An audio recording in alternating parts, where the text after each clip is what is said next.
Hello everyone, আজি হৈছে বিষ্ণু ৰাভা দিৱস। গোৱালপাৰা জিলা ৰাভা ছাত্ৰ সন্থাৰ উদ্যোগত বৰমহৰা দিনজোৰা কাৰ্যসূচী ৰখা হৈছে আৰু ইয়াতে আমি যাম আৰু আপোনালোককো দেখুৱাম বলক এইটো ভিডিঅ'টোৰ জৰিয়তে।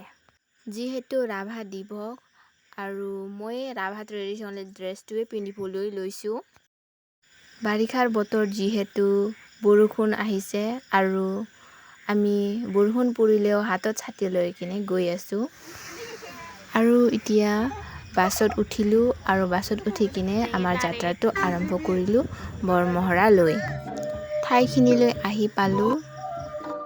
অহাৰ লগে লগে দেখা পালোঁ ৰাভা ডান্স। এইফালে বহি কিনে অলপ মিটিং শুনিলোঁ আৰু এতিয়া পানী পুৰি খাব আহিলোঁ। পানী পুৰি খাই কিনে আৰু ইয়াতে মিটিঙতে বহিবলৈ আহিলোঁ।